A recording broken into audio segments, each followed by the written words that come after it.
Labrīt, kolēģi, diskusijas arī partneri varētu teikt, iepazīstināšu ar diskusijas dalībniekiem. Vispirms mēs sāksim ar Līgas Plaudes Tukavenko lekciju par starpniecības pakalpojumu līgumu slēgšanu un turpināsim ar diskusiju. Tad kāpēc slēgt starpniecības pakalpojumu līgumus, kādi iegūmi klientiem, kādi iegūmi aģentiem un ko tad likums arī saka par šo. Tātad piedalās mūsu diskusijā Līga Plaudes Tukavenko.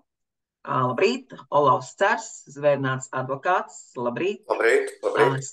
Strīdu izskatīšanas komitejas locekļi Mareks Zaikovskis, Valentīna Andersona, Līga Kohtena, Aivars Blaumanis, labrīt. Labrīt. Lūk, un tad mazam ievadam, kāpēc tieši šāds formāts un sastāvs dalībnieku, jo ņemot vērā strīdu izskatīšanas komitejas ierosinājumu, kā arī Lanīnas valdes ierosinājumu attiecībā uz šiem starpniecības pakalpojumu līgumu slēgšanas procesiem un likumdošanas ievērošanu, tad tika ierosināts, ka mums ir jāveido šāda diskusija, ne tikai lekcija, jo arī asociācija ir saņēmusi iesniegumu par to, ka netiek samaksāts komisijas pilnā apmērā. Un kā tad mēs arī sapratām, ka viens no iemesliem ir šie starpniecības pakalpojumu līgumi, kas netiek slēgti uzreiz tajā brīdī, kad sāks pārdošanas process. Lūk, tātad diskusijas galvenais mērķis ir rosināt profesionāļu un ekspertu vidū kvalitatīvu diskusiju, veidot izpratni, darījumu pratību par tiesiskiem, godprātīgiem, caurspīdīgiem darījumiem, tādējādi sekojot ekonomisko attīstību un visas sabiedrības labklājību, kas nav iespējama arī bez likuma ievērošanas un bez šīs starpniecības pakalpojumu līguma slēgšanas procesa. Un es varētu teikt arī, ka tas ir tāds ceļazīmju kopums, kā uzvesties un darboties nekustamo īpašumu darījumu lielceļā. Tā. Un tātad turpinām šo te diskusiju darījumu pratību ietvaros, kampaņa darījumu pratība, par kuru mēs esam šogad uzsākuši aktīvu darbību, sarunu, diskusiju un turpināsim visa gada garumā un arī visus nākamos gadus, kamēr visi strādās nozarē 100% profesionāli, legāli. Un nozara būs absolūti sakārtota. Tā tad vēl viena lieta, kas būs jaunums,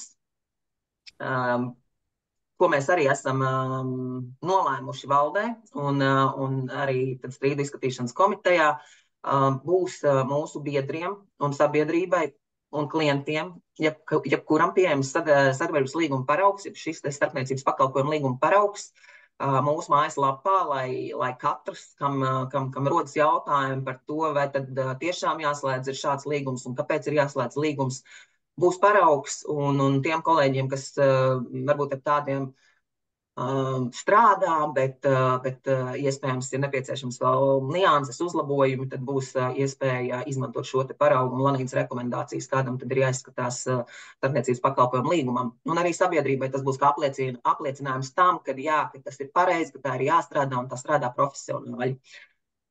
Šis ir mans mazais ievads un es došu vārdu Līgai, Plaudei Tukavenko Lanīnas valdes loceklei un Vestabalt valdes loceklei uzstākt šo mūsu diskusiju ar prezentāciju par starpniecības pakalpojumu līgumu noslēgšanu.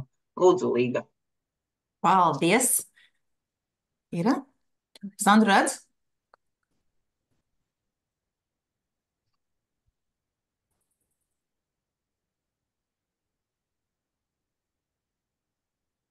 Ir labi?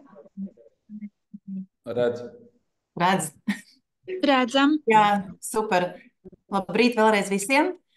Es mēģināšu pavisam īsi tādā vieglā diskusijas formātā ar piemēriem no tā, kas ir mūsu praksē bijis, lai vairāk paliek laika došana diskusija, kas varētu būt, man liekas, ļoti, ļoti interesanta.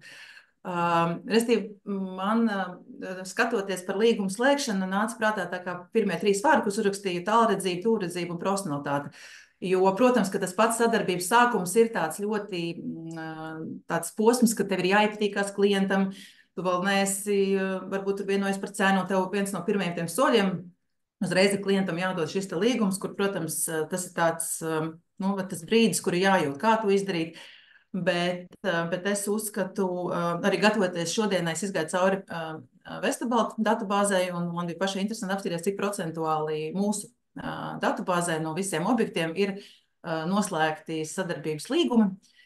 Jo es domāju, ka būsim pavisam godīgi un atklāti. Es domāju, ka nevienam no tā, ka visi 100% objekti, ko mēs tirgojam, un kas ir datubāzē vai teiksim, mājaslapās, ka visiem ir šie līgumi. Tas ir noteikti tā kā mērķis, ko tiekties. Mūsu datubāzē šis procents ir 68% objekti, kuriem ir noslēgti līgumi. Iemesls arī izgāja cauri, kāpēc Vestabalta nav noslēgta līguma, ir tā, ka daļa ir mūsu pašu saistītās sīs, bet arī turpat tas būtu jāizdara. Slinkākie patiesībā, kas bija pārsteidzoši, ir vecie buki, vecie kolēģi, kuri, man liekas, brīžiem tā kā vienkārši jau guļ uz veciem lauriem un nav noslēguši šos līgumus, jo pārsteidzoši bija tas, ka tieši jaunie kolēģi, jaunie aģenti, kas strādā, kuriem ir iedots šī instruktāža tagad pēdējo gadu laikā, kā tas ir jādara, kā ir jāpamato nepieciešamību slēgt līgumus. Viņiem gandrīz visiem objektiem ir noslēgti šie sadarbības līgumi. Tā kā priekš manī viennozīmīgi ir tā atbilde, ka nav tā, ka klienti atsaka vai nevar pārliecināt. Tas nozīmē, ka tas ir slinkums, neizdarība, šī darba atlikšana uz vēlāku. Tā kā, restīvi, tas arī otrs ir, kad ir svarīgi, ko arī var izmantot kā argumenti, ir šis jaunais likums, kurš paredz un nosaka, ka tā ir obligāta prasība, lai ir šis līgums, kurš arī priekš manīm, kā mēs vakar runājām, kad likums tas nav tā kā iemesls, kāpēc, tas galvenais iemesls, kāpēc ir līgums jāslēdz, tas ir vienkārši mums viens no argumentiem, ko aģenti var izmantot, pamatojot, kāpēc ir vajadzīgs šis līgums. Paralēli tam ir, protams, visas AML pārbaudas, datu aizsardzība, iekšēji uzņēmumu standarti, kas vienkārši paredz, ka šādam līgumam ir jābūt, pirms objektu var ievietot savā sistēmā, tālāk izvietot publiski. No vide iespējamie jautājumi, kas var prasīt vienkārši kā pārdeva īpašumu, kaut vai, lai grāmatvediski beigās ir iespēja un pamats šo rēķinu izrakstīt arī par komisijas saņemšanu. Un galvenais jau visam pāri šī garantija un juridiskais pamats un garants, kad komisija tiks saņemta. Vēl, man liekas, ka arī slēdzot sadarbības līgumus, ļoti bieži ir pamats veikt šo pirmo juridisko auditu pašam īpašumam, kuru mēs uzņemamies tirgot, jo kādreiz, es domāju, ka visiem bijis, ka atnāk klients un saka, es pārdodu īpašumu, beigās izrādās, ka ne viņš ir pats īpašnieks, patiesībā varbūt ir sieva vai tur mamma. Un arī otrs ir, tas tiešām, man liekas, ir, nezinu, katrā no otrajā, trešajā īpašumā, kad, teiksim, šis pats juridiskais īpašums sastāvs, ieskatoties zemesgrāmatā un slēdzot šo līgumu, izlec ārā kaut kādi pirmie, kas var būt, teiksim, nelikumīgās celtniecības, kaut kāda apgrūtinājuma, ko tiešām tas ir bieži, un tas ir arī, teiksim, slēdzot šo līgumu, ir nu, tā kā pamats to visu tā kā pārbaudīt.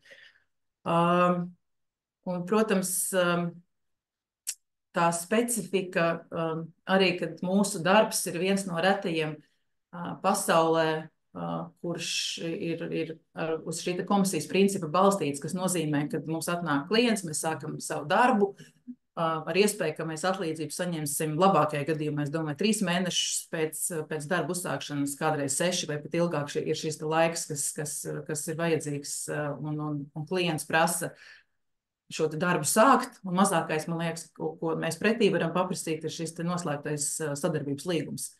Jo, kā es rakstu prezentācijā, arī runājot ar kolēģiem, zinot, cik tagad tas pārdošanas process ir salīdzinoši grūts un laikietilpīgs, nav nekā priekš maniem vērtīgāk kā mūsu profesionalitāte un laiks, kuru mēs ieguldam tieši, kamēr mēs tiekam līdz šim rezultātam stundas, un neiet runa tikai par reklāmām un kaut kādiem finanšu ieguldījumiem, bet tieši nekustamā īpašuma aģenta laiks, ko mēs veltam prezentācijās, aprakstu veidošanā, sarunās ar klientu, darījumu vadīšanā, un to visu, kas saku, ir, man liekas, pašos pirmsākumos uzsākot sadarbību, kad to izstāsta klientam, kurš ir motivēts pārdot. Nu, reti ir tā, kad nepiekrīt parakstīt sadarbības līgumu. Lietas, ko parakstot starpniecības līgumu, aģentam palīdz noskaidrot un fiksēt sadarbības līgumus. Tas tā kā pamati.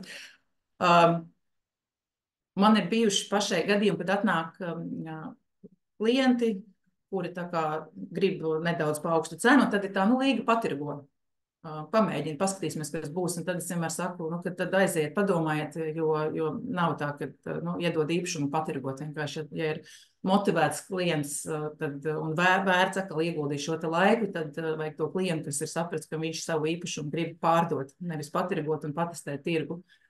Deleģējums, jo strādājot sevišķi ar komerci īpašumiem vai ar vēstniecībām, ļoti bieži mums tieši pēdējā laikā patiesībā pat aģentam tiek prasīts rakstveidu apliecinājums, ka mums ir tiesības šo īpašumu piedāvāt. Un atkal, ja tev nav līgums vai rakstveida apliecinājums no klienta, kad mums ir uzticēts šī īpašuma pārdošana, šāda e-pasta nevar nosūtīt. Un strādājot ar tā kā elitāriem, un pat kaut vai vēstniecības, saka, diplomātskos korpusu, bez šiem sadarbības līgumiem vienkārši šos īpašumus nevar tālāk pareizi piedāvāt. Protams, īpašuma cenu, kas ir ļoti būtiski, mēs fiksējam starpniecības līgumā. Šeit es ieliku arī, par kuru atsevišķi varētu runāt, ir vēlamā un reālā, jo mēs pat esam dažos līgumos arī šādi dalām, jo tu nokonsultē klientu par reālo cenu, viņam neizdodas viņu pārliecināt uzreiz parakstīt līgumu par šo reālo pārdošanas cenu, mēs rakstam līgumā 2 cenas. Vēlamā cena, reālā, un pat vienojamies par mehānismu, kā, teiksim, mēs sniedzam atskaites par pārdošanas procesu, un kurš ir tas brīdis, teiksim, pēc mēneša vai pat ātrāk vēlāk, kad mēs tā kā trepi šo cenu varam mazināt, ja nav, teiksim, prezentācijas, nav atdeve. Komisijas apmērs un līguma termiņš, ekskluzīvais līgums, ko uzreiz vajag, protams, izrunāt un mēģināt pārliecināt par ekskluzīvo līgumu, vai arī tik slēgti citi sadarbības līgumi. Ir bijuši arī tādi, kas pasaka, teiksim, kad būs citi, un tad mēs izrunājam pat kura kompānija, vai varbūt vienoties par kaut kādu vienotu mārketingu, konfidencialitāte vai tieši pretēji kaut kāds papildus mārketinga vēlamās aktivitātes, jo arī ir gadījumi par šo te konfidencialitāti, kad ir, tā kā papildus jāpaprasa piekrišana pat kuras bildes un kuras, teiksim, ja ir kaut kādas mājas ar kaut kādām papildus aprīkojumiem, vienkārši šajā līgumā mēs atrunājam, ko drīkst izpaust, ko nedrīkst izpaust. Ir cilvēki arī, kas viennozīmīgi negrib, lai vispār, teiksim, zina, ka vispār šo īpašumu tirgo, tad arī, teiksim, ir speciāli mārketinga plāni, kā mēs pārdodam bez publiskās, reklamēšanas, ja vienkārši ir šī papildus kaut kāda klauzula par konfidencialitāti. Un līguma izbeigšana vai arī pagarināšana. Biežākās atrunas noteikti šeit kolēģiem būs pēc tam ko papildināt, ko vismaz mums nākās dzirdēt, kad mēs piedāvājam noslēgt līgumu, ko saka šie potenciālie klienti, kāpēc līgums nenoslēgt. Man liekas, biežākais ir, kā līga, kad būs pircējs, tad jau arī noslēgsim līgumu. Ko tu man tagad ar to līgumu nāc virsū? Un arī neraksturīgi, bet pat lieliem objektiem kādreiz ir, kad tev uzdod jautājumu, kāpēc ir vajadzīgi 3 vai 6 mēneši, kas man liekas, ka tad ir arī šī argumentēšana, kad nav tā, ka gluži aiz durvīm stāv vesela rinda ar pircējiem, kas momentāli pēc līguma parakstīšanas gribēs pirkt, plus vēl tu izstāst to laika periodu, kas ir vajadzīgs kaut vai īpašumu apsakošanai, tekstu sagatavošanai, vienkārši ir kaut kāda attīstības projekta, tad kamēr tu visu izpēti, iedod kaut kādu vīziju, ko tur var tajā īpašumā darīt, tas vien jau aizņems, teiksim, mēnesi. Tad ir tādi, vismaz mums arī potenciāli klienti, kas prasa, kādas tu man dosi garantijas par to, ka, ja es noslēgšu tevīm ekskluzīvo līgumu, tad īpašums tiks pārdots, uz ko es vienmēr saku, ka es nedodu šādas garantijas. Vienīgā garantija, ko es varu dot, ir augsts profesionāls darbs, un kad, teiksim, es izdarīšu visu, un kādreiz es saku vēl vairāk, es domāju, citi aģenti, bet garantijas par to, ka noteikti šis īpašums tiks pārdots, tādas es nevaru dot. Ko man darīt, ja es pārdomāju īpašumu pārdot?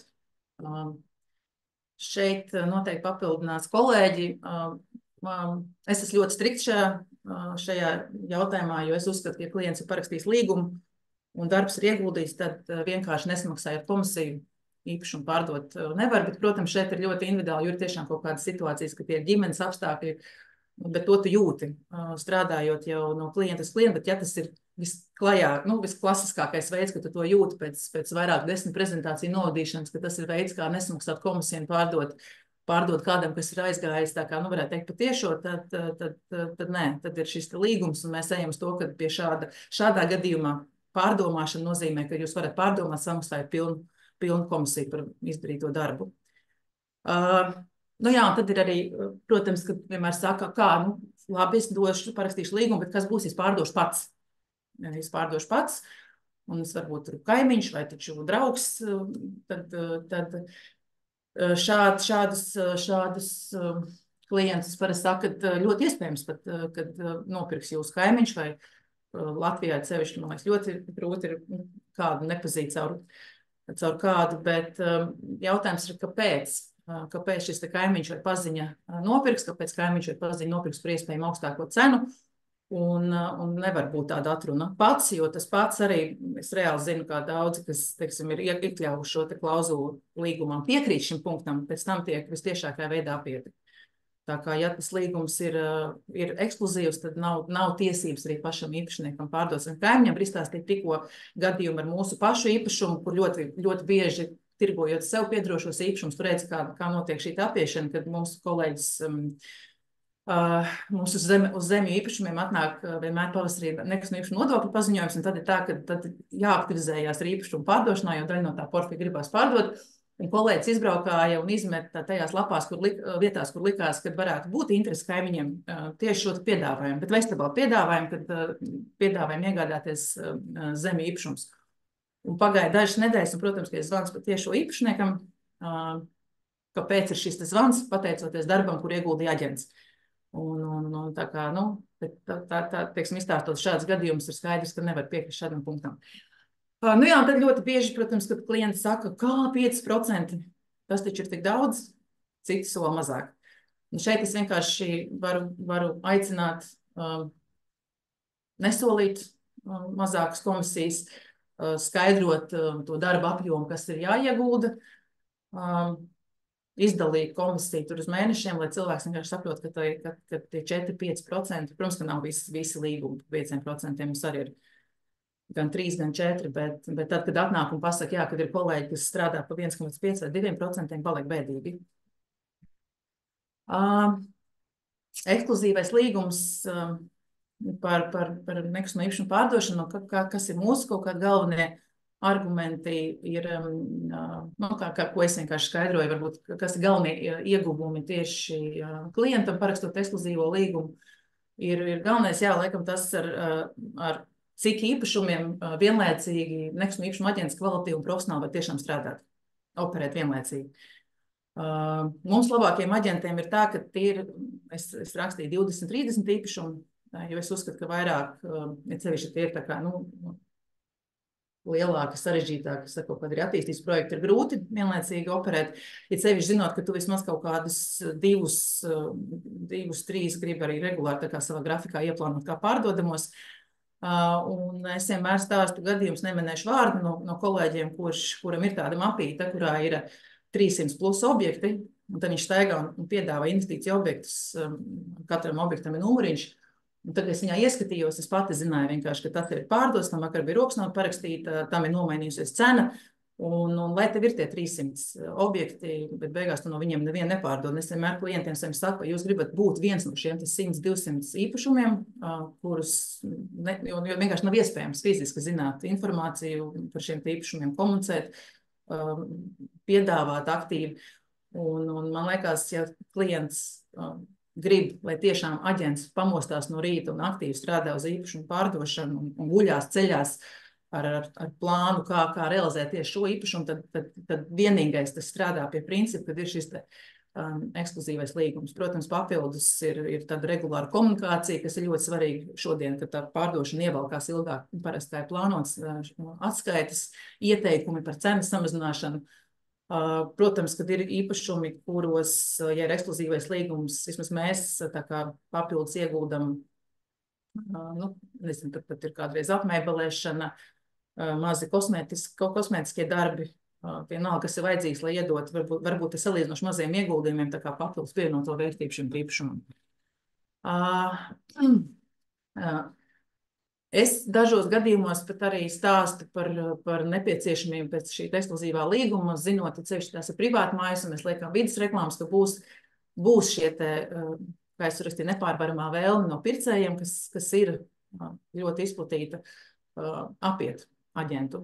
Un tā, kad tu izstāsti šo situāciju, ka tas tiek darīts tikai ar vienu vēlmi nopirkt lētāk, un ka mūsu galvenais darbs ir darbs ar ofertēm, arī, ja tu esi pārliecināts, ka ir ekskluzīvais līgums un nevajag pārdot šodien, jo iespējams rītdien nāks konkurējoša oferta no kolēģa kāda citā birojā, tad tu vari izanalizēt objektīvi, profesionāli saņemtās 2-3 ofertas, un tādas mums ir gandrīz ļoti, varētu teikt, regulāri, kad ir šie te vairākie cenas piedāvājumi vienlaicīgi tikai pie ekskluzīvā līguma. Tu vari to objektīvi darīt un pārdot īpašumu par augstāko cenu. Un šis, vismaz manā praksē, argumentēt ļoti, ļoti palīdz noslēgt šos ekskluzīvos līgumus, ka tu iedod savam klientam to pārliecību, ka tad tu tiešām patiesi pārstāvēsi viņa intereses līdz galam, jo tu nebūs bail, ka nedod Dievs, es tur cīnīšos par augstāku cenu, bet atnāks kāds no cita biroja un pārdos ātrāk. Tad ir šī pārliecība, ka mēs ejam veiksmīgi ar klientu līdz darījuma beigām un kādreiz tiešām pat pārdodam. Ir vairāk solīšana bijusi, arī tagad. Šodien būs viens arī, kur 2 ofertas. Atsauksmes kādreiz aizmirstās, tad sevišķi atkal vecajiem pieredzējušiem profesionāļiem prasīt šīs atsauksmes. Ja liekas, ko tas prasīšu, bet viņas arī strādā. Mēs paši arī tā kā uztaisījām tādu, kad vajag to darīt, un cilvēki patiesībā ļoti atsaucīgi, un tad, kad tu tās atsauksmes piedod kādreiz izlasīt kādam, kurš varbūt tevi tik labi vēl nepazīst, tas arī palīdz pie šo līguma noslēgšanas. Bet pats tas pēdējais, ko es uzrakstīju, ir, kad, protams, mēs pārstāvam sava klienta intereses, kur es vienā tiesvedībā esot vienmēr, to es jau iepriekš teikusi, ka ļoti uzmanīgi vispār operēt ar vārdu, kas ir klients, jo vienā gadījumā es pati to izdarīju, rakstīju, ka īpašniekam, ka man ir klients, kas grib nopirkt jūsu namīpašumu, pēc tam šis viens vārds klients bija iemesls, kāpēc mums bija jācīnās un jātiesājās par komisiju, jo viņš pateica, ka klients ir pircējs, nevis pārdevējs. Tā kā, protams, mēs šeit pārstāvam Latvijā visbiežāk sadarbības līgumos pārdevēju, bet galvenais uzdevums ir to darījumu novadīt tik profesionāli, lai beigās apmierināts abas puses. Tas arī viss. Paldies, Līgu, par tavu prezentāciju. Cerams, kolēģiem tapa skaidrāks. Jā, bet šī bija Līgas versija, un ķersimies klāt diskusijai, un sāksim pirmo tēmu ar tādu plašāku redzējumu. Līga, to prezentāciju var lūdzu arī noņemt. Jā, paldies. Sāksim tādu plašāku redzējumu par nekustamā īpašuma darījuma starpnieku likumu, kas stājās spēkā 1. augustā 20. gadā, un likuma grozījumi stājās spēkā tieši gandrīz pirms gada, 6. jūnijā 23. gadā, kas paredz arī soda sankcijas līdz 8,000 eiro juridiskām personām par nereģistrētu saimniecisko darbību, par nereģistrētu ekonomikas ministrijā darbību. Lūk, un tad man ir jautājums katram ļoti īsi, vai ir kļuvis vienkāršāk strādāt nozarē, vai ir sakārtot? Čaurāls viņu piedod, vainīga. Tā, lūdzu, slēdzam ārā mikrofoniņus, izslēdzu, jā, ok. Ejam priekšu. Tātad jautājums katram ļoti īsi, kā jūs redzat, kā izskatās kopš 20. gada nozare, vai ir kļuvis strādāt vieglāk, vai nozare kļūst sakārtotāks? Jā, šāds jautājums. Lūdzu, ar ko mēs sākam? Ar Līgu? Līga, Laude. Stukavenko. Viennozīmīgi ir labāk, bet varbūt vēl labāk, ja tā var teikt. Bet kā tu, cik Sandru apakaļ tu gadus prasīji? 20. gadā stājās spēkā likums. Likuma tikai. Likums 4 gadi.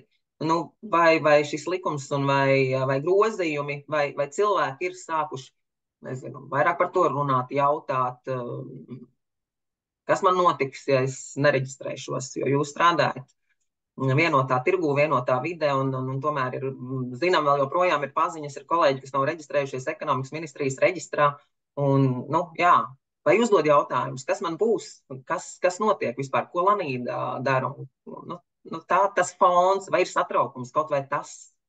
Nē, man liekas, papildu motivācija gan izglītoties, gan reģistrēties, jo daudzi saka, ka ir atlikuši šo. Tagad tu saproti, ka tā ir tā kā nepieciešamība, bez kuras ilgtermiņā, ja tu gribēji šo darbu darīt ilgtermiņā, tu nevarēsi. Nu, tas ir tā kā vienkārši ir tādas lietas, kur tev ir jāsaņemās un tas jāizdara. Un ir arī mūsu vidū bijuši, kas, teiksim, ir gadiem strādājuši, bet nav šos eksāmenus kārtojuši. Un tagad tie cilvēki arī tā kā, nu, jā, viņi saprot, ka vienkārši nekas nemainīsies, paliks tikai es vēl viņiem saku, arī katru gadu būs papildus prasības, un vēl pēc gada 2 būs vēl sarežģītāk, iespējams, nu, teiksim, šo te visu, nu, izdarīt. Un tā kā man liekas, ka tas ir vairāk arī, kā es vienmēr saku, par to profesiju kā tādu, ka tie cilvēki, kas redz sevi šeit, lai cik būtu labs vai viegls vai grūts tas tirgus, bet tu zini, ka tāpat, ka tu šo darbu darīsi, arī pēc 5-10 gadiem, tas ir vienkārši viennozīmīgi, ka visi šie cilvēki, nu, gribētos teikt, ka, ja vēl nav paspējuši, tad tuvākajā laikā izdarīs to, nu, reģistrēsies un mācīsies un kļūs arī par Lanīnas biedriem, es domāju. Nu. Pilnīgi noteikti, paldies. Olau, Cer, varbūt lūdzu viedokli. Labdien visiem, kas vēl nebija sveicināti, bet noklausoties arī Līgas prezentāciju, pirmkārt jāpiekrīt, ka jā, likums pats par sevi viens pats jau nerada līgumiskās attiecības starp starpnieku un klientu. Tās pastāv tajā brīdī, kad starpnieks uzņemās klientu uzdevumu. Bet ko dara likums? Likums paredz rakstveida līgumu. Un rakstveida līgumu savukārt var noslēgt reģistrētie starpnieki, kas ir reģistrēti ekonomikas ministrijā, tad tas būs legāli. Un kā mēs arī vakar runājām, un citas reizes, tad likums šobrīd ļauj sašaurināt starpnieku loku. Un likums šobrīd dod iespēju turpināt darbu šajā jomā tikai tiem starpniekiem, kas ir legāli starpnieki, kas ir reģistrēti ekonomikas ministrijā un paraksta līgumus. Un jūs paši varat audzināt pārdevējus, attīstītājus. Ja jūs visi teiksiet katram, kurš jums zvana vai pie jums atnāk, kad ir jāslēdz rakstveida līgums, tas, es domāju, ir īsts laiks, kad visi tam piekritīs un visi slēgs rakstveida līgumus. Un līdz ar to, nu, teiksim, tādi kreisie starpnieki, kas nebūs reģistrējušies un piedāvās līgumus neslēgt, viņi ar laiku varētu arī no tirgus tikt izstumti vai izspiesti. Tātad jums ir iespēja sašaurināt to personu loku, kas darbojas šajā nozarē. Kāds vēl labums ir pašam klientam, tātad pārdevējam? Tas, kas šobrīd laikam līdz galam nav izlēmts, es saprotu, bet kur virzās, ka starpnieka atlīdzība vai starpnieka izdevumi būs uzskatām par īpašumu pārdevēju attaisnotiem izdevumiem. Tātad viņš tos varēs valsts ieņemt dienestā deklarēt kā attaisnotus izdevumus. Par pārējo, nu, jā, mēs patiešām esam padarbojušies gar tādu kā tipveida līgumu, nu, nesauksim to par tipveida līgumu, bet esam mēģinājuši tur apkopot tos galvenos būtiskos punktus, kuriem vajadzētu būt katra starpnieka līgumā. Protams, katrs var pielikt kādu punktu klāt, vadoties no savas pieredzes vai specifiska objekta, vai atkal kādu punktu izsvītrot laukā, pamainīt kaut ko, bet nu, mēs vēlamies sagatavot tādu kā punktu minimumu, kas valdes ieskatā nu, būtu vajadzīgi, lai līgumiskās attiecības ar klientu būtu korektas un drošas arī pašam starpniekam un galvenokārt jau attiecībā uz atlīdzības saņemšanu un izdevumiem, kas ir bijuši objekta piedāvāšanā. Nu, tādi daži komentāri par iepriekš teikto. Paldies, Olau. Tā es redzu, man Aivars ir bildīti tieši kā nākamais. Aivar, lūdzu. Tavi komentāri par tirgu. Pēdējie 4 gadi, vai ir uzlabojumi, vai ir vieglāk strādāt un citi komentāri. Lūdzu. Nu, teiksim tā, kad kopsumā visi strādā, tie, kas mēs esam savā biznesā strādājam pēc likuma vārda, teiksim tāpat, tas pats līgums nozīmē atbildības starp vienu un otru pusi, jā, var sakot, un līdz ar to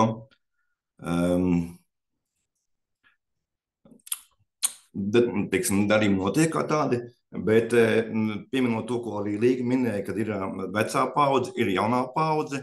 Vecā paudze tiešām vēl joprojām strādā kaut kādā tajā sistēmā, kur ir godavārdi, kuri nevienmēr strādā, un līdz ar to arī ir situācijas, kad tie līgumi tiek pārkāpti un tā komisija nav samaksāta. Savukārt jaunajiem ir tā, ka tie jaunie makleri un aģenti cenšas strādāt pēc jaunās metodas, bet ir reizēm jāpasaka arī nē situācijās, kad cilvēks neslēdz līgumu, līdz ar to arī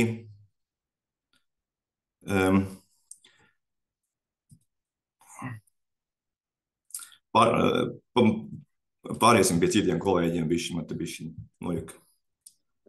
Paldies, Valentīna, par nozari kopumā, lūdzu, kāds komentārs. Jā, labdien visiem! Es teiktu, ka pa šiem gadiem ir daudz, kas mainījies gan mūsu profesijā, gan arī klientos. Tas, ko mēs izjūtam, ka klienti paliek turīgāki un prasīgāki, viņi labāk zina, ko viņi vēlas no aģenta, un aģents vairāk saprot, ko viņš var dot klientam, kādas problēmas atrisināt, un mums noslēgt līgumu nav nekādas aizsaršanās. Ļoti reti, kurš klients atsaka parakstīt līgumu, un tā mēs to tulkojam vairāk kā zīmi, ka jau sākotnēji viņš vēlējies kaut kādus bezmaksas pakalpojumus vai bezmaksas konsultācijas.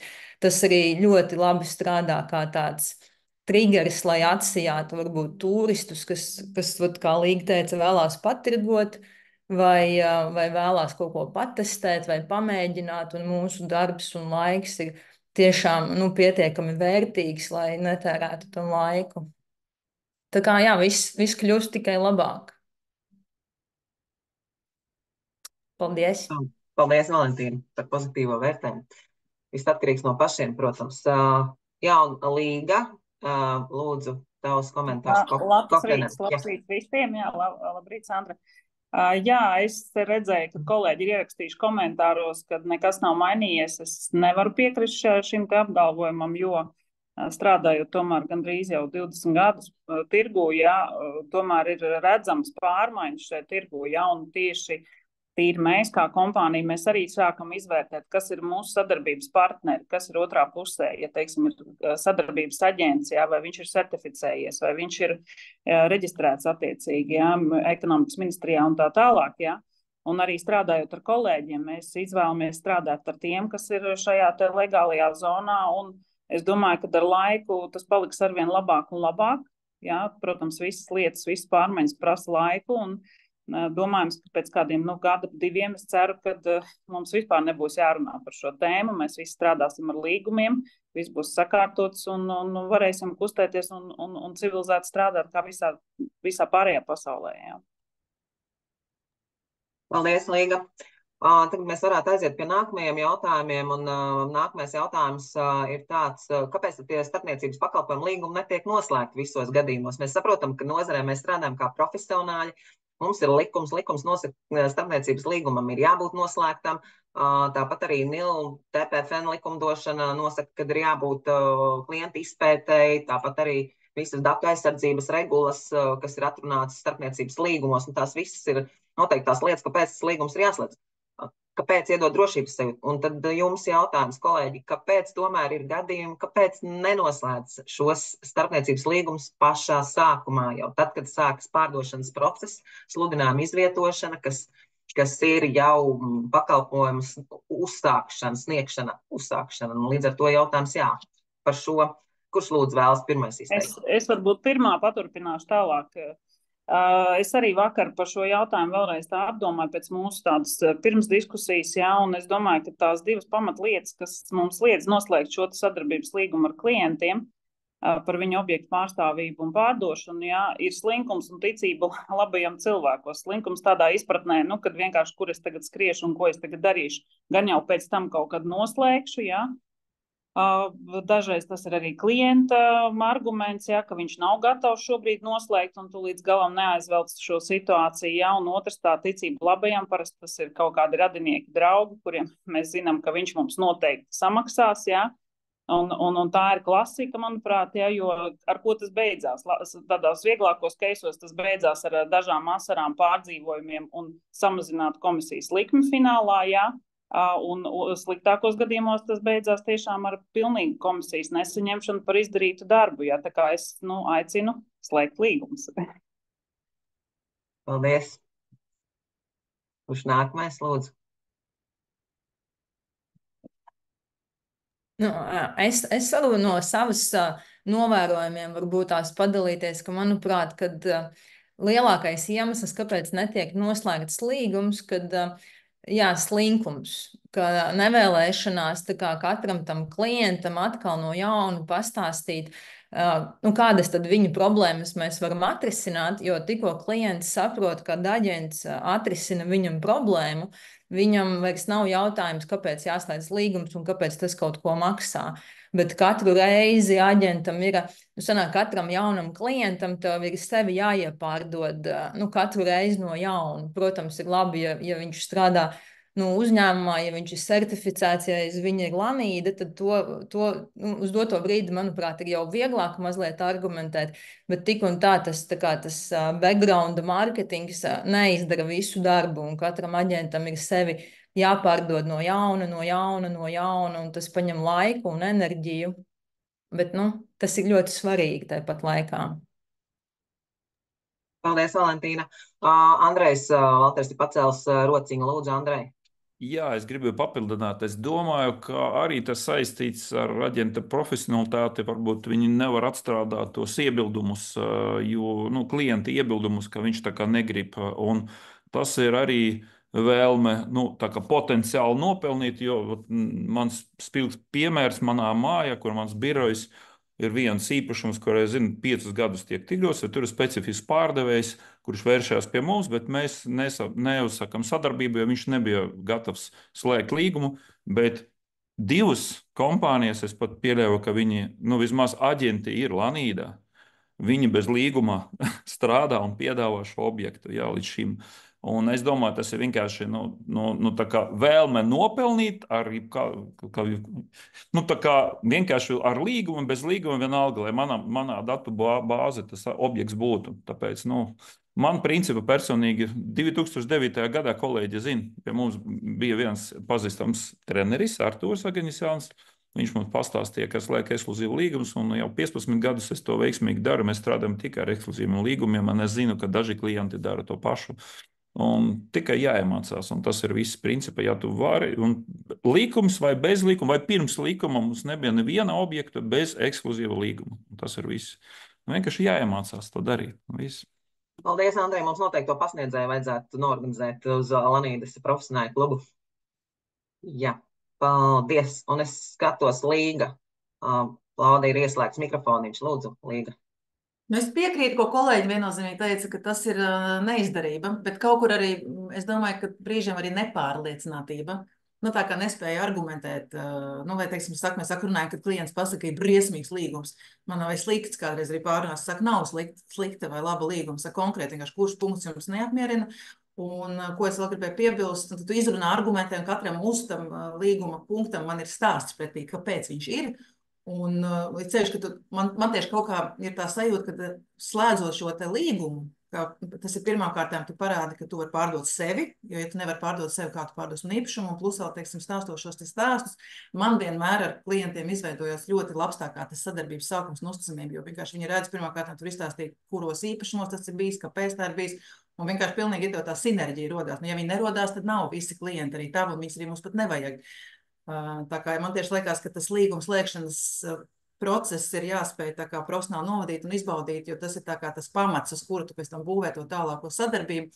Un otrs, ko es, teiksim, arī varu ieteikt, ir tiešām visiem dzīve ir kādreiz tā, kad atnāk jauns tur klients īpašu, nezinu, un viņu vajag ļoti ātri, teiksim, īsā laikā sūtīt tālāk, piedāvāt. Es lūdzu vienmēr klientiem e-pastā uzrakstiet, es tāds un tāds dodu tiesības piedāvāt manu īpašumu un garantēju komisijas samaksu procents pie veiksmīga darījuma noslēgšanas. Vienkārši e-pastā pat 2 šie teikumi, tos var uzrakstīt jebkurš. Ja klients pasaka, ka viņš pat šādu e-pastu nevar atsūtīt, un arī tas ir briesmīgs, tad laikam varbūt labāk nesūtīt to īpašu un nepiedāvāt viņu tālāk. Teiksim, tas ir tā kā laika posmā līdz līguma noslēgšanai šo te e-pastu tiesā pēc tam pietiek. Jo ir šis deleģējums dots un komisijas apmērs ir atrunāts. Paldies, Līga. Ļoti labi. Par komisiju apmērumu pierādīšanu tiesā. Aigars Šmits pacēlis ir rociņu, lūdzu. Labrīt. Rīt. Kaut gan parasti man liekas, ka man slikti dzird, ka man ir ausis, tāpēc es viņam ausis. Dzirdat tagad man bez ausīm? Ļoti labi. Gan tā bija. Jā.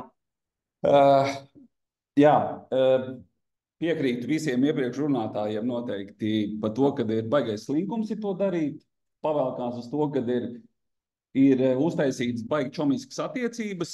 Nu, to es pēc pieredzes saku, ķipa notiek tā baigā tā sačumošanās, sadraudzēšanās ar klientu aptuveni, tad, zin kā, tu tak mani zini aptuveni, vai ne? Un man īstenībā ir aicinājums mūsu arī šī ir webinārs skaitās vai diskusija, jā, webinārs un diskusijas visiem dalībniekiem un nododat šo info tālāk. Es izstāstīšu, kāda man bija pieredze. Es nesaušu, protams, vārdos, kaut arī noteikti jau, ka vajadzētu, bet ir lielāku un mazāku uzņēmumu, un es pieļauju arī, ka visdrīzāk es noteikti pats arī Arko nevaru izkontrolēt visas līgumus. Izstāstīšu, kāda bija situācija mums ar pāris jauniem kolēģiem. Piekrītu arī, jā, Līgai, vai kurš teica, ka vecie sačko un jaunie dara baigi čotku un pareizi. Un ir baiga bidna, kad jaunais kolēģis iet tur pie attīstītāja un saka, uzsākta sadarbība un viss komunikācija notiek, un tad tev e-pastā atsūta atbildi, kad, tas pats vecais storijas, ko Līga stāstīja, kad jūs atvadīsiet klientu, tad slēgsim sadarbības līgumu, jo, šobrīd, mēs ne ar vienu neslēdzam, un tad ir atslēgas vārds. Un mēs šādi sadarbojamies ar visām aģentūrām. Un tad mēs apmēram, tad es iemetu tīri, tas aģents ienāk pie manis, un es iemetu vienkārši tajā pašā sitī kaut vai un apskatos, jā. Un tad loģiski, ka mēs esam ļoti tādā mazā tirgu, un tad es paņemu šo te e-pastu screenshotu un aizsūtu tās citas aģentūras vadītājam ar teikumu, es saprotu, ka tu esi liels un jūs esat ļoti lieli, un varbūt tu vari apskatīties, es gribu saprast, vai tas klients mūld, vai mums ir jāstrādā labāk. Jo, ja man ir ziņa par to, ka līgums neslēdzam, es saku, bet es redzu šo objektu tavā mājaslapā, un tāds nav viens objekts, tādi ir vairāk objekti. Tad man ir atbilde atpakaļ, jā, labi, paldies, paskatīšos. Un tāpēc kaut kādu mēnešu es redzu, ka tas objekts ir vēlreiz, es atgādīju, vai tev izdevās noskaidrot, un tad ir nevis atbilde, kad ir sorry, jā, mēs kapājam bez līguma, bet tad ir pretī atbilde, vai tu visas aģentūras tā čeko, vai tikai manējo. Un tajā brīdī baigi tā bidna īstenībā, kad mēs šeit sēžam, runājam, kā sakārtot nozari, un rod tāda baigā bezspēcības sajūta, jo tu absolūti zaudēji kaut kādu tādu ticību tam, ka to var sakārtot, neslēpšu, jo, ja mēs kaut kā ejam uz to kopējo mērķi, kad mēs gribam tiešām strādāt sakārtotā vidē un ka mēs gribam saņemt savu atlīdzību, jo, taču nevienam jums nav noslēpums, cik ir bijuši šie gadījumi dzīvē, ka tev tas aģents atnāk pie tevis kā pie vadītāja, saka, man tur kas tur nesamaksāja un kas tur un kā mēs tagad darīsim, un tad tev jāzvana ir, un tad tev ir apmēram ne tā jākaunina, ja? Kaut ir tas pats pēdējais gadījums arī, ko mēs tikko sūdzības, es parakstīju atbildes vēstuli mūsu vienas arī uzņēmumu darbiniecei. Un tāpēc es gribētu aicināt, ja jūs zinat šādas lietas, jums jau varbūt nav jāsūta, teiksim, jūs man drīkst uz manu e-pastu droši varat sūtīt, ja jūs redzat kaut kādus, kur jūs zinat, kad kāds ir kaut ko nosačkojis šādā pat veidā, jo es arī tāpat kā Līga, es noteikti varētu uztaisīt auditu, jo arī kaut kādu laiku, protams, arī, ka mēs noteikti randomā maucām un nesteidzām arī visus līgumus, un ir arī veiksmīgi stāsti, un ir arī ne tik ļoti veiksmīgi stāsti. Ir arī ekskluzīvi noslēgta līguma, mēs esam uzmesti šobrīd, kur mēs aptuveni mēģinam plānot arī tiesāties, jo redzam, ka cita aģentūra ir pārdevusi. Un kas vēl ir īstenībā interesanti, es nezinu, kā to panākt, es jau Sandrai aizsūtīju audio ziņu, ir bijis situācija, kad, un tāpēc man gribās arī jūsu viedokli zināt, kad ar tevi tā kā sazinās, nezinu, attīstītājs, tur zemļu pārdevējs, kas saka, es gribu, lai tu pārdod īpašumu. Tad tu uzdod jautājumu, vai tev ir noslēgts kāds līgums? Nē, man nav līguma noslēgta. Ok, mēs noslēdzam līgumu, sākam reklamēt un sāk birt ēpast iekšā. Kā tu varēji mani šitā apiet, tev bija jāsazinās ar mani noslēgts līgums, un tad aģents saka, man ir klients rakstījis, ka nav līgums noslēgts, viņš mūld, tālāk aizsūta to screenshots klientam, klients atsūta līgumu, kas ir beidzies 22. gadā. Paldies, Aigar. Mums palikušas 10 minūtes.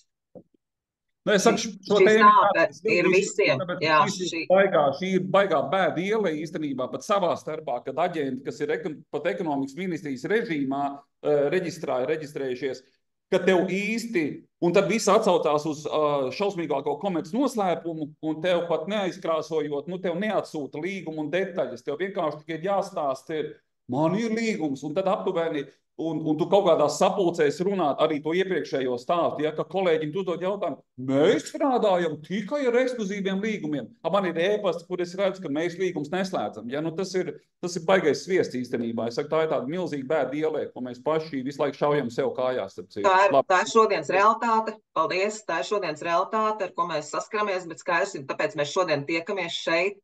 Šī ir, varētu teikt, pirmā tāda skaļākā diskusija, kur mēs ar saviem biedriem, profesionāļiem par šo runājam, un skaidrs, ka kaut kādā nākotnē mēs nonāksim pie tā, ka 100% visi strādās saskaņā ar likumdošanu. Un es iedošu tagad vārdu, es atvainojos Olam, bet iedošu ātri vārdu Marekam Zajkovskim, strīdu izskatīšanas komitejas vadītājam, jo Mareks vēl nav runājis. Un tad pēc tam Olavam. Un mums, principā, 12 minūtes līdz nākamajai lekcijai. Marek, lūdzu. Obligāti jārunā, ja? Labi, sveiki visi. Jā, attiecībā, ko iesākām iepriekš diskusiju par to, kas ir mainījies un no tā laika, kad ir likumdošana, tur pamainījusies un tādas lietas, īstenībā sajūta divējādas. Man personīgi absolūti nekas nav mainījies, jo es visu laiku strādāju ar līgumiem un man ar to īpaši liels problēmas nav. Cenšos arī mācīt to jaunajiem, kas attiecās par to, par mūsu nozares brāļiem un māsām. Jūtu, ka interese palielinās. Toksim to, ka legalizēties, ja? Ka, teiksim, cilvēki interesējās, kas, ko, kā, kāpēc, tā tālāk un tā tālāk. Tas, protams, ir pozitīvi. Un, kas attiecās lielākā daļa, kāpēc mēs negribam noslēgt līgumus vai nevaram noslēgt līgumus, mani secinājumi ir ļoti vienkārši. Tās ir bailes. Tas ir mūsu bailes. Pazaudēt līgumu, es taču nedabūšu līgumu, es taču nedabūšu objektu, es taču neko nepārdošu un man nebūs darījums. Un tad, kad mēs iemācīsimies pārvarēt savus bailes, kad mēs iemācīsimies forši, labi, kvalitīvi strādāt, mēs būsim labi patrenējušies, mums būs labi mentori, mums būs labi apmācītāji, mēs arī varēsim reāli noslēgt šos līgumus visus. Un visbeidzot, ko es gribētu noslēgt ar šo īso stāstiņu, Aigar, laba tēma pacēla. Būs jautras diskusijas, bet jāsaprot to, ka skaidrs, ka mums par tām lietām ir jārunā. Ja mēs par viņām nerunāsim, viņas paši no sevi absolūti nekas nemainīsies. Paldies. Paldies, Marekam. Jā, lūdzu, Olav, vārds jums. Jā, man 3 pavisam īsti komentāri. Pirmais, es pilnībā piekrītu gan Aigaram Šmitam, gan Marekam Zajkovskim, ka viens no iemesliem neslēgt līgumu ir tātad šī cīņa par klientu, tātad bailes nedabūt klientu, kaut vai riskējot ar savu drošību, bet tomēr uzņemties šo objektu vai klientu, lai būtu ko darīt. Otrs, kas varētu būt iemesls neslēgt līgumu, arī nav īpaši patīkams secinājums, bet tas varētu būt kaut kāds savu veidu dempings. Un tas savukārt varētu būt saistīts arī iespējams kaut kādos gadījumos ar, teiksim, nonākšanu ēnu ekonomikā, tāda darījumi, kas ir bez darījuma skaidrā naudā, kas netiek nekur reģistrēti un netiek maksāts nodoklis. Bet tas kā reizi tas virziens, no kura ir jācenšas maksimāli aiziet, sevišķi ņemot vērā, kad arī valsts izrāda interesi par šiem darījumiem, par šo profesiju. Paldies! Paldies! Tā, mēs varētu aiziet tagad pie nākamā jautājuma, jo laiks mums nav daudz. Pie tāda jautājuma, kāda ir mums jau tā izskanēja, arī Līga dalījās ar savu pieredzi, bet, tā ļoti koncentrēti un īsi katrs no mūsu diskusijas dalībniekiem iedot tos savus tipus un trikus, kas ir tie 3 argumenti iegūmi klientam un kas ir tie 3 iegūmi vai argumenti aģentam, kāpēc jāslēdz starpniecības līgums. Tādus konkrētus argumentus, kas strādā. Līga mums jau padalījās, es domāju, tad mēs vienkārši dodam brīvprātīgi. Tie, kas vēlas izteikties, lūdzu. Marek, tu man esi pirmajā bildītē. Ja pateikt, kāds arguments var ļoti labi dažreiz nostrādāt.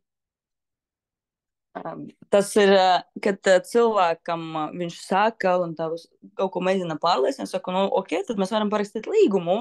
Saka, nevaram. Saka, tas nozīmē, ka jūs gribat manīt, jūs neatbildāt par saviem vārdiem. Ja cilvēks kaut ko saka, tad viņš arī var uzlikt parakstu zem saviem vārdiem. Bet ja viņš nevar zem saviem vārdiem uzlikt parakstu, tas nozīmē, ka viņam ir kaut kas aiz ādas, un varētu būt viņš pēc tam arī nesamaksās komisiju, un cilvēkiem dažreiz tad viņu paraksta saprot, ka viņi tā kā negrib taču nevienu manīt un parakstā līgumu.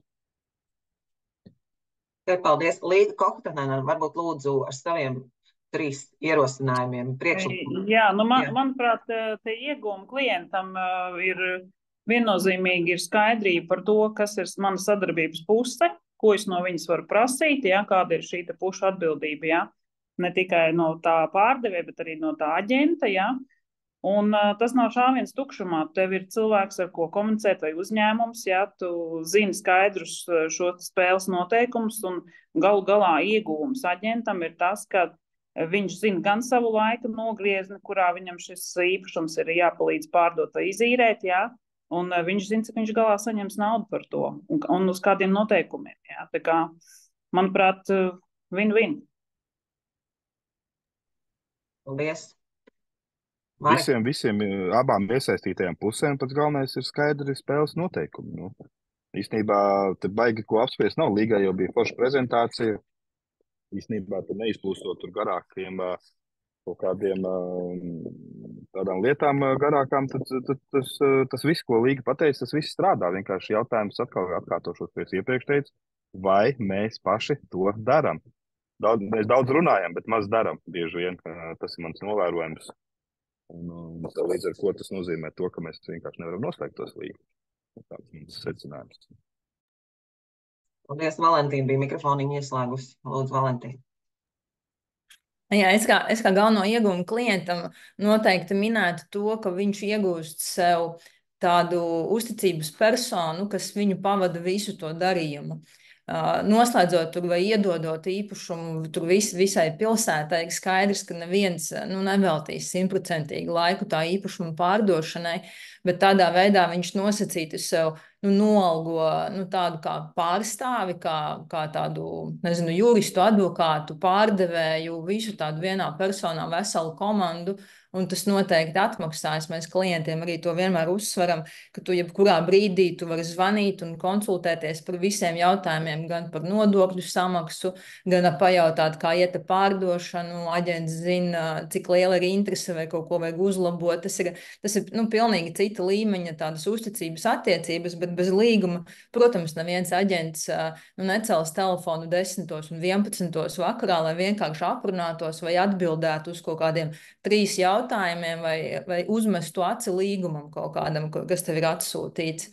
Tas, es domāju, tas ir klientiem ir lielākais ieguvums, un aģentam noteikti lielākais ieguvums ir tā drošības sajūta, kad viņam arī uzticās tas klients, kā pirmī teica kolēģi, kad paliekot to savu parakstu zem tiem noteikumiem, ir pilnīgi, tāda skaidrība, ka arī klients saprot, kādi tad ir tie noteikumi, ka tev beigās nebūs jāskaidrojas, vai tas klients bija kaimiņš, vai tas klients atnāca pēc reklāmas. Un tas ļoti svarīgi, lai tā sadarbība būtu veiksmīga, tas ir tomēr ļoti, ļoti svarīgi.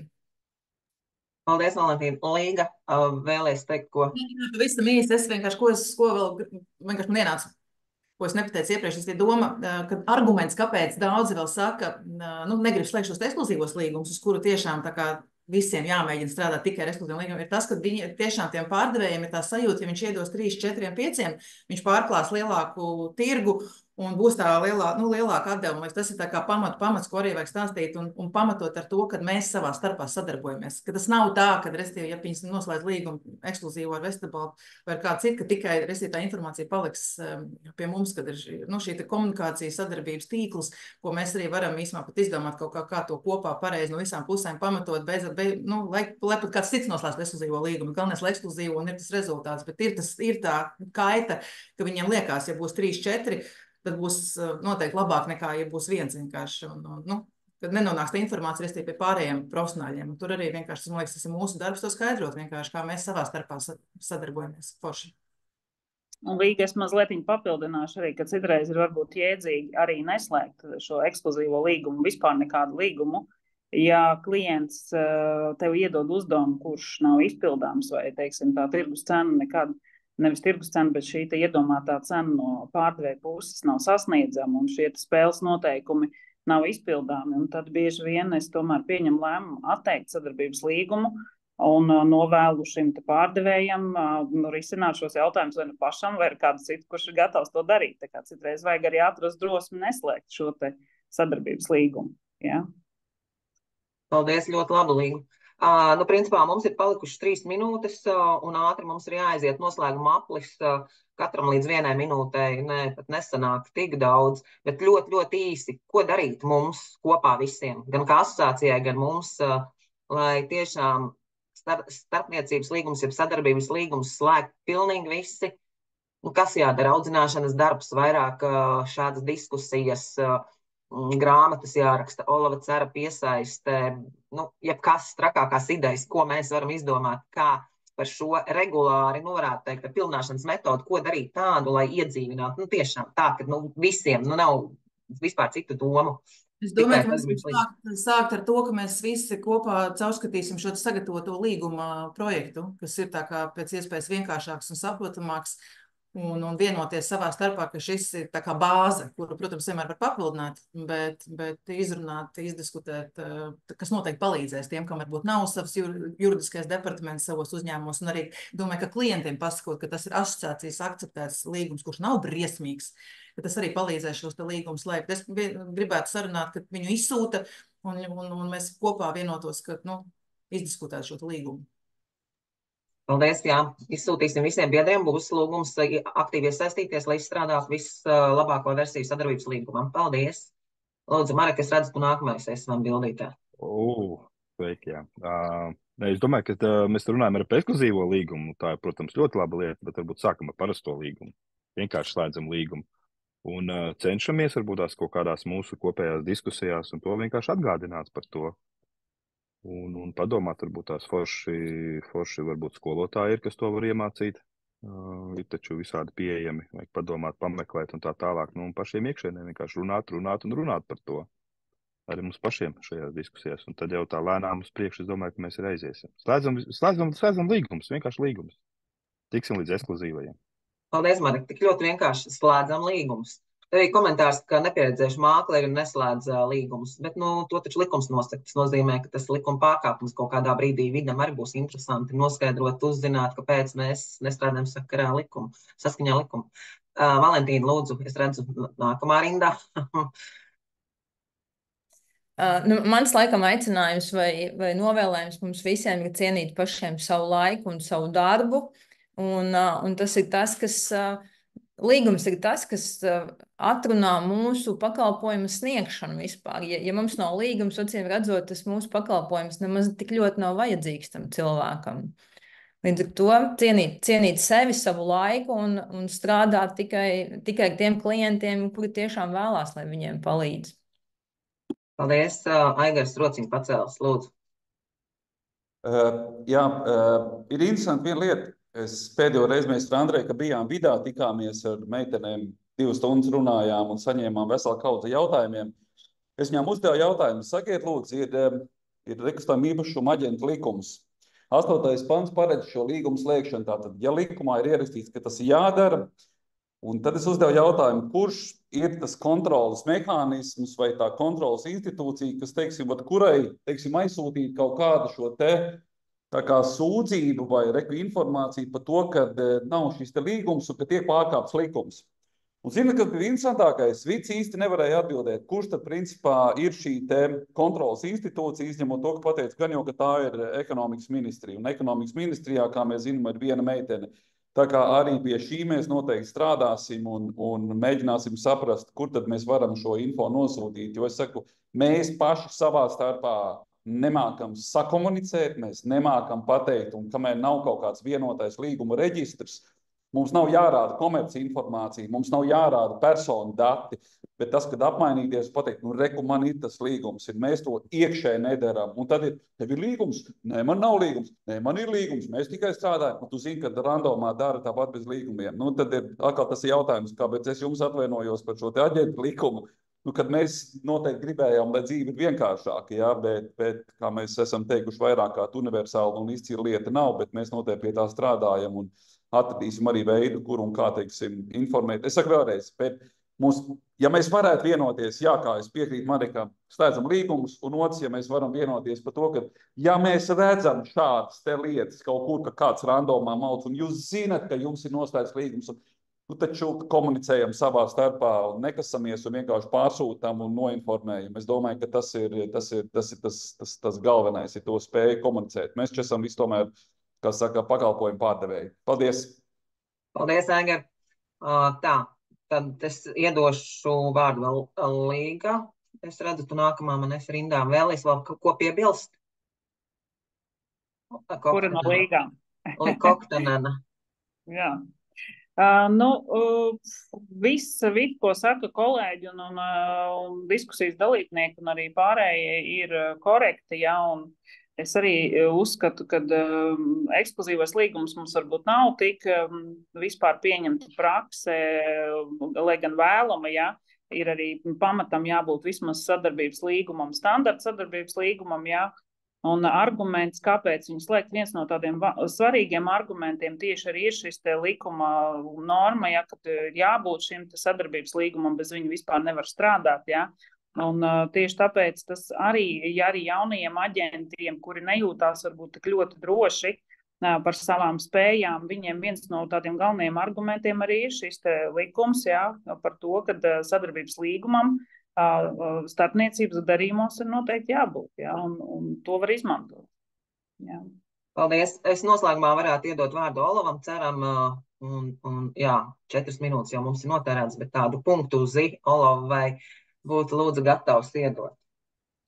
Jā, arī jums pašiem runājot, jau tā galvenā ideja ir pilnīgi saprotama. Jums pašiem savstarpēji ir jāvienojas, lai cik tas nebūtu grūti. Visiem, es nezinu, sākot no 1. jūlija šogad vai nākamgad, bet pašiem slēgt tikai un vienīgi rakstveidu līgumus un neuzņemties īpašumu pārdošanu, ja līgums nav noslēgts. Un tādā veidā jūs parādīsiet visiem, kas vēlas savus īpašumus pārdot, ka nav cita varianti. Jūs paši nostāsieties vienotā frontē, kā tāda stingra siena, un viņš ies pie 1, 2, 3, 4, un visi teiks, mēs slēdzam līgumu, bet varbūt nedaudz atšķirās līguma noteikumi. Tā jau būs cita pieeja, tā būs cita pozīcija. Un tad attīstītājs, kurš gribēs strādāt ar nopietnu starpnieku, nevis ar kaut kādiem, nezinu, nereģistrētiem, un tādā gadījumā viņš būs spiests ar kādu to līgumu noslēgt vai ar vairākiem. Tas ir no jūsu pašu pozīcijas. Un līdzīgi arī kā mums ir advokatūrā, es vienmēr valku šo paralēli. Mums likums arī uzliek par pienākumu obligāti slēgt līgumus, un mums tas ir aizgājis tā, ka klienti jau, tas ir pilnīgi dabiski. Tā ir pirmā tikšanās ar klientu, kur es sev prezentēju, un es pasaku, ko es varu izdarīt, un es vispār varu izdarīt. Nākamais solis e-pastā ir klienta identifikācijas anketa un līgums. Un ja klients to līgumu neparaksta un anketu neaizpild, tad man nav klienta. Tāda ir visu mūsu advokātu pozīcija. Mēs nedrīkstam un arī neuzņemamies nekādas lietas bez līgumiem, jo atkal no otras puses ir valsts, ir dažādas iestādes, un līgums, kā jau jūs arī pareizi norādījāt, tas ir appusējs tiesību un pienākumu uzskaitījums. Visiem ir pilnīgi skaidrs spēles noteikumi. Paldies!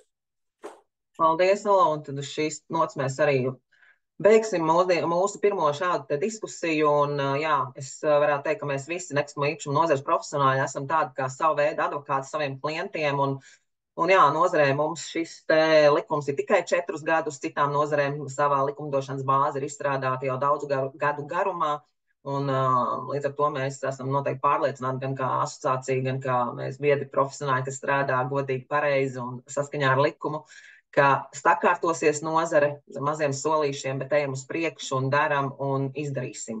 Un es apkopošu, tad nākamais solis, apkopošu šos te priekšlikumus vai jautājumus, kas mums ir arī Tārzātavā iesūtīti, un iespējams, tad nākamo diskusiju mēs organizēsim atkal par šo tēmu, iespējams, kādā citā skatu punktā vai griezumā, bet skaidrs ir tas, ka pie šīs tēmas ir jāatgriež un par to ir jārunā, un bez šiem izglītojošiem procesiem un izglītošanas procesiem arī tad, jā, mēs ātrāk aiziesim uz priekšu un noteikti norganizēsim arī mācības par to, kā slēgt šos sadarbības līgumus.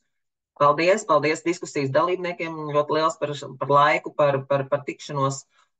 Un tā tad, paldies, Olav, īpaši paldies jums kā mūsu sadarbības partnerim, kas ir arī pievienojies kā mūsu nozares advokāts. Un, jā. Tad 1 minūtiņa un laižam gaisā nākamo mūsu lekciju par dizaina interjera tendencēm. Tā. Paldies uz redzēšanos. Es tad redzēšanos, šajā brīdī. Jā. Tā, Barbara. Barbara Freiberga. Tā, es skatos, ir pievienojusies Barbaras sveiciens. Sveiciens, Barbara. Vai mani var dzirdēt? Jā, dzirdam un redzam ļoti labi. Ļoti labi. Jā, tātad es došu vārdu nākamajai mūsu lektorei, Barbarai Freibergai, kas ir Latvijas dizaina asociācijas valdes priekšsēdētāja, un laižam gaisā arī šo te mūsu nākamo lekciju. Tā, vai jūs redzat prezentāciju? Mēs redzam, vienīgais viņa vēl nav pilnekrānā, bet, ir. Bet šobrīd ir pilnekrānā. Jā, Nu, ko lūdzu, pēc, Barbara. jā, paldies, Sandra. Pēc tādas ļoti nopietnas diskusijas, mazliet tāda izklaidējošāka, mazliet vieglāka daļa, bet man savā ziņā bija prieks dzirdēt arī jūsu diskusiju par to, ka jūs arī nozare nopietni sakārtojas, un man kā cilvēkam, kurš tuvākajā laikā gatavojās pārdot savu īpašumu, tas bija arī ļoti interesanti dzirdēt un saprast, nu, takiem to, ka procesi visi pamazām sakārtojās un kļūst pārskatāmāki, un tas nozīmē, ka ar to mākleri, ar kuru es kādreiz mēģināšu sadarboties, noteikti arī skatīšos, vai viņam ir līgums un vai viņš ir gatavs to ar mani noslēgt. Man mazs komentārs, kamēr Barbara neturpina prezentāciju. Mēs esam nekustamā īpašuma aģenti. Jā. Mākleri nē, nekustamā īpašuma aģenti. Ļoti labi, ļoti labi. Jā, paldies, jā. Māklerim negatīva pieskaņa no padomu laikiem, varētu teikt tā. Man atkal tas vārds īstenībā savā ziņā labi patīk, bet ja jūs vēlaties būt aģenti, viss kārtībā, es esmu gatava par to, ka jūs esat aģenti. Jā, paldies. Tas nozīmē, es esmu tas cilvēks, kurš ir interjera dizaina aģents šajā gadījumā. Tieši tā. Pirms sadarbības arī pārbaudīt ekonomikas ministrijas reģistrā, vai ir reģistrēts šis aģents. Vēl viens solis, ne tikai līgums, bet arī reģistrs. Aha, ļoti labi. Ļoti labi. Tēmas, bet mēs noteikti palīdzēsim. Ļoti labi, paldies milzīgs. Nu ko, vēlreiz par to, kas tad es esmu. Es šodien pārstāvu gan savu studiju, kas ir Barbara Freiberga dizaina studio, gan arī Latvijas dizaineru savienību. Un, kā jau pareizi Sandra teica, esmu Latvijas dizaineru savienības šobrīd gan priekšsēdētājas vietniece. Iepriekšējos gadus es esmu bijusi arī priekšsēdētāja, bet kopumā Latvijas dizaineru savienībā jau esmu vairāk kā 9 gadus. Tas nozīmē to, ka šajā organizācijā un procesos gan dizainā, gan teksim, tīri praktiskajā, gan dizainā, kas ir tīri teorētiskais un arī kā kultūras politikas jautājumi, tie jau man ir diezgan tuvi un diezgan teksim, zināmi. Bet par ko mēs šodien? Mēs šodien par tendencēm interjera dizainā. Un es ļoti, ļoti ceru, ka teksim, tad, kad es beigšu prezentēt, jūs man noteikti arī uzdosiet kādus jautājumus, uz kuriem es ceru zināšu arī jums ko atbildēt. Tā kā tālūk. Un šodien man palīdzēs Sandra, tāpēc es Sandrai teikšu ik pa brīdim klik, un arī tagad ir klik. Mēs ķeramies pie nākamā slaida. Un, teksim, kā jau jūs noteikti zināt, pasaulē ir diezgan daudz vietas, kas, pareizāk ir kā izstādes, kas nosaka teksim, kaut kādas tendences par to, kas notiek interjera dizainā. Un neviens dizainers teksim, uzskata par savu pienākumu uz tādu izstādi doties, lai tā kā izglītotos, iedvesmotos, būtu tādā kopsolī ar jaunākajiem trendiem un pēc tam varētu saviem klientiem izstāstīt, kas šobrīd ir aktuāls un teksim, kas būs nākotnē aktuāls vispār interjera dizainā un kā mums tālāk dzīvot. Un ļoti, ļoti ilgu laiku bija pieņemts uzskatīt, ka tur esošie pamatu uzņēmumi ir tādi, kā lielākie un vienīgie trenda noteicēji, un pamatā noteikti vismaz Eiropas pusē tie bija tādi itāļu brendi, kas noteica toni, kādā veidā mums būs turpmāk dzīvot, uz ko būs skatīties, un tā Āzijas pusē dabīgi tur bija savi arī trendi, bet tai pašā momentā Eiropa vienmēr ir bijusi kā tāds viens no trendiem visās pusēs, bet kā jau jūs šobrīd arī jūtat, pēc tām ekonomikas tendencēm diezgan daudz, kas pārceļās uz Āzijas pusi, un arī dizains un dizaineri sāk pielāgoties arī tādām Āzijas prasībām un vēlmēm, līdz ar to arī mazliet kaut kas no tā visa mainās. Nu ko, klik. Un kas tad ir aktuāls šobrīd, un kas tad ir aktuāls tajā tuvākajā laikā? Un te gan jāsaka ir tā, ka pēdējie gadi ir stipri mainījuši to, kas tad nosaka tendences interjera dizainā.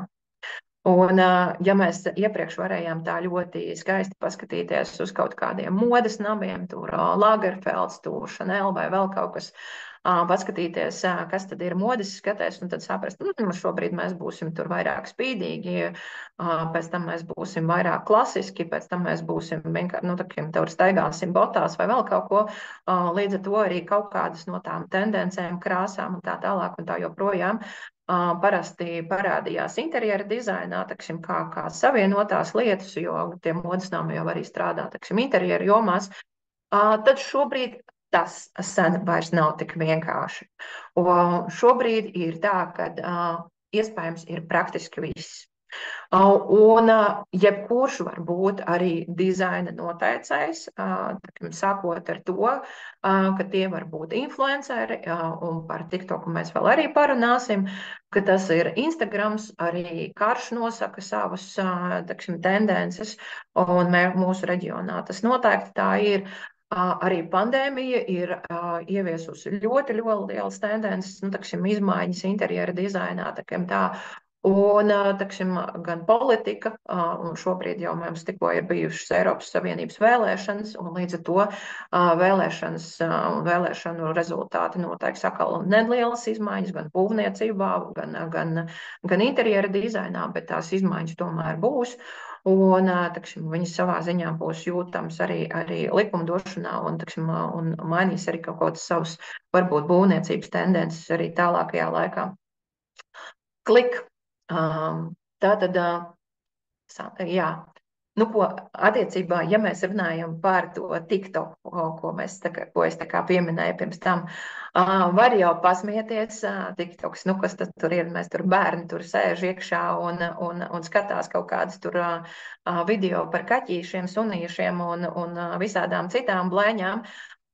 Bet TikTokā ir īstenībā ļoti daudz influenceru, ļoti daudz arī modes tendenču noteicēji, kas attiecīgi arī nosaka modes tendences interjera dizainā. Un ir vēl tikai 24. gads, bet pa šiem dažiem pēdējiem gadiem, kopš TikToks ir aktīvs, ir mainījušās diezgan daudz tādas interesantas tendences, ienākušas vispār interjeru dizainā, kuras ir influencējušas tieši TikTok influenceri. Piemēram, noteikti, ja jūs esat kaut kādā ziņā sekojuši interjera attīstībai arī Latvijā, tad, piemēram, man liekas, Latvijā viens no tādiem zināmākajām tendencēm ir tas negaidīti sarkanā tendence, kad pēkšņi, kaut kādā interjera dizainā, kas varbūt pilnībā bēžs vai pilnībā vēl kaut kas, parādās kaut kāds dīvains sarkans elements, vai tā ir lampa, vai tas ir, kaut kāds dīvāns vai krēsls vai vēl kaut kas pēkšņi ir pilnībā, it kā nesaskanīgi, pēkšņi pilnībā sarkans. Vai attiecīgi, tendences par to, kad mums ir bibliotekas un, ir biblioteka plaukti, tiek integrēti praktiski visā, visos interjeru telpās, kas ir, sākot no vannas istabas, beidzot ar virtuvi, pēkšņi var parādīties plaukti. Vai tā saucamā mob wife tendence, kas varbūt vispār ir tāds savā ziņā tāds kaut kas ļoti kičīgs, kas ir vispār tāds eklektisks stilu sajaukums savā ziņā, bet ja jūs to neesat pamanījuši, tad man jāsaka, ka jūs esat kaut kur tā mazliet no tāda dizainera laikmeta. Tā kā jūs saprotat, pareizāk nevis dizaineru, bet dinozauru laikmeta, jo tas nozīmē to, ka jums droši vien arī mazliet ir jāpasako tām tendencēm, kas notiek internetā un kā tad viss mainās. Sandra, klik. Un arī tieši tāpatās kā TikToks un vispārējie ietekmi, kas ir modes nami un tā tālāk, arī lielie krāsu giganti, tā kā, piemēram, Duluks vai mūsu platumgrādos.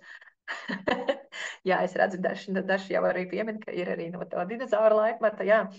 Ka Duluks, ka mūsu platumgrādos ir zināms kā sadalījums, jā, vai Tikurila vai Pantonis nosaka kaut kādus savus toņa tendences, jā, un tās toņa tendences, lai noteiktu, tiek dibināti veseli institūti, kur tiek apvienoti dizaineri, influenceri, kaut kādi modes žurnālu redaktori un tā tālāk un tā joprojām pat politiķi, lai noteiktu, kā cilvēki, šobrīd jūtās, kas notiek ne tikai interjerā, bet politikā, analizē visus šīs strāvojumus pat līdz tam, kas cilvēkiem šobrīd garšo, kas viņiem ir aktuāls tīri tādās preferencēs, lai pēc tam šo visu informāciju izteiktu jau kaut kādā krāsu kodā un piedāvātu šo kā krāsu kodu, ka nākamajam gadam mēģinot noteikt,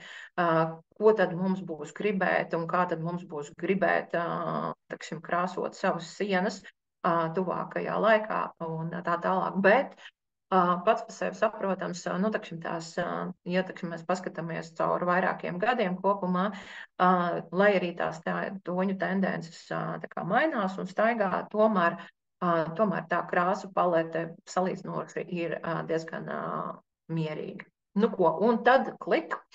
Ir arī tāda lieta kā jaunie materiāli. Un jaunie materiāli šobrīd pamatā tomēr nāk no Āzijas puses, man jāsaka.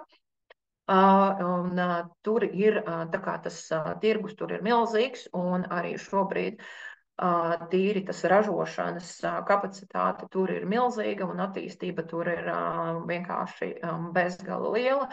Tad, caurspīdīgie betoni, mikroled paneļi, kas klāj sienas, mākslīgie materiāli, kas imitē koku, betonu, akmeni, metālu un tā tālāk un tā joprojām spēja radīt ļoti daudz dažādas plakņu, noformējuma iespējas. Ir arī viens no tiem, kas maina vispār